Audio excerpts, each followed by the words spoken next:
Сайн байна уу? Сайн байна уу?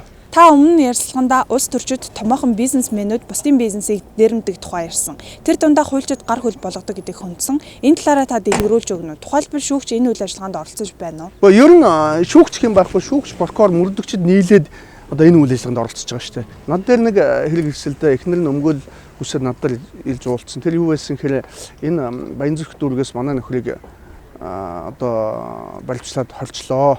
Тэгээд энэ бол захиалгатай байсан. Монголчууд бидний бизнесийг одоо булаахын тулд дээрэмтгэхийн тулд одоо энэ үйл ажиллагааг явуулсан гэсэн. За би эренгүүтээ хавцрыг нь үзсэн. Үзсэн чинь нэг зүйл ажиглагдсан. Тэр юу байсан гэхээр баримтлах одоо шийдвэр гарсны маргааш нь тэр хүнийг анхудаа дуудсан мэдүүлэг авсан байдаг байхгүй юу. Энэ чинь өөрөөр хэлбэл тухайн хүнийг олж авчихаасаа өмнө одоо уулзахаасаа өмнө одоо байцаагаасаа өмнө аль хэдийн төрүүлээд уулзлаад одоо мөрдөгч саналаа гаргаад, прокурор саналаа гаргаад, шүүгч нь түүнийг батлаад баримтлах шийдвэр гаргацсан байсан байж таа. Ингэж болохгүй байхгүй. Учир нь асуудал юу байсан гэхээр тэр хүн бол Вьетнам засварын газрын эзэн Вьетнам хүн байсан байгаа. Та Монголд олон жил одоо суурьсан, боловсралтай. За тэгээд эхнэр хүүхэдтэй бизнесэнд тогтцсон, за автомашин цуглуулдаг тийм хүн байсан байгаа. Тэнгүүд одоо монголчууд тэрний одоо эд хөрөнгийг булаасан, дээрэмдсэн, эд хөрөнгийг авахар зам хийлсэн.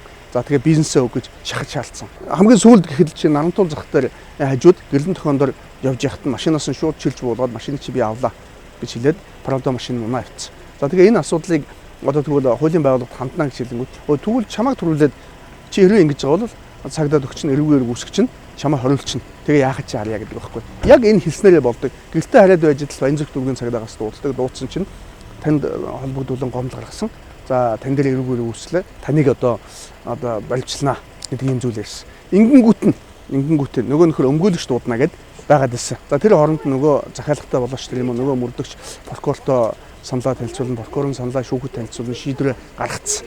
За ингээд эргээд ирэх хооронд нөгөө Вьетнам нөхөр явцдаг байхгүй өмгөөлөгчтэйгээ олохын тулд гэрээ хийхин тулд явцсан. Орон маргааш нь болонгууд нөхрийг бас дуудаад авчиргуудаа байцаалт хамгаалалтаа хорчдог. Ерөөсөө болсон асуудал юм. Өөрөөр хэлбэл энэ захиалгатайгаар хүнээ асуухаас өмнө, байцаахаас өмнө төрүүлээд шийдвэр гаргацсан. Өнөөдөр манай шүүгч, прокурор, мөрдөгч болгон одоо тийм ухаантай биш, ажилдаа хариуцлагатай биш, аль нь ч анзаараагүй байхгүй. Мөрдөгч өчигдөр барилчлах тогтоол галтсан гэдгийг мэдчихсэн хэрнээ байцаалтаа одоо маргааш нь аваад тэлцгээр нь явуулцдаг. Прокурорын тухайн үед одоо юу гэдэг ийм баримтлах саналтай байна гаргахдаа байцаалт аваагүй гэдгийг анзаараагүй. Эсвэл ерөөсөө санаатай байсан учраас эсвэл албан тушаалд эрдэж шít. Шүүгч нь шийдвэр гаргахтаа бас унших хэрэгтэй байсан. Уншаагүй. Зүгээр л шууд баримтчилсгаа гэд шийдвэр гаргачихж шít.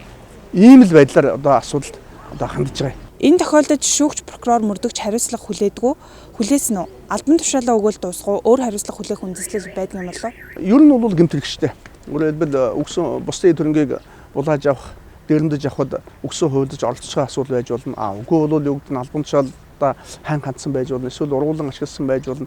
Ер нь тэгээд цааш нь үргэлжлүүлээ шалгах юм бол чинь олон гэмтэргэл байхгүй. Илт гимбуруугүй хүнийг одоо юу гэдэг сэжигтэй яллагчаал татсан, илт гимбуруугүй хүнийг одоо баримтсан ч гэдэг юм уу те.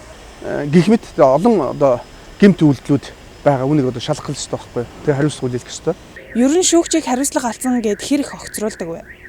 Гэхдээ тэгээд би яг статистикийг мэдэхгүй байна л да. Тэгээд шүүгч прокурор одоо юу гэдэг нь ёс зүйн алдаа сахилгын одоо зөвчлөлт гаргасан бол тэгэл огцруулна штэ. Одоо миний өмгөөл хийж хугацаанд бол 6 шүүгч бол би одоо гомдол гаргаад огцруулсныг одоо санаж байна. За ер нь тэгээд ихэнх нь тэгээд чөлөөлөгдөг юм да. Одоо энэ Баянзүрх дүүргийн шүүгч бас байна штэ. Яалчгүй одоо хууль ус зүйл хийгээд нөгөөх нь нөгөө хохирогч баримтжуулсан. Тэгсэн чинь тэгээд би бол огцруулах хүсэлтийг л өгсөн. Тэгсэн чинь нөгөөд чинь болохоо байлаа гэдгийг мэдсэн. Шууд тэгээд чөлөөлөгдөл байлаа. Тэтгэврт гарах нас нь боллоо гэж чөлөөлөгдөж. Тэгээд ихэнх нь тэгээд чөлөөлөгдөл одоо дуусгал да.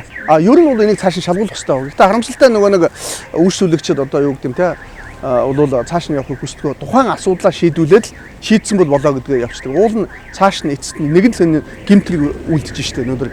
Яагаад жирийн ард иргэд одоо бусад гэмтрэг үлдэхээр хариуцлага үлээ. Яагаад хуулийн байгууллагын ажилтнууд хууль та гэмтрэг үлдэхээр хариуцлага хүлээдэггүй. Энд нэг цааш нь явах хэрэгтэй байхгүй. Тэгэхээр нөгөө явдггүй. Тэгэл одоо асуудлаа шийдвүүлээд явчихдаг. Нэг ийм л зүйл байдгийг. Ярьцлага өгсөнд баярлалаа. За баярлалаа.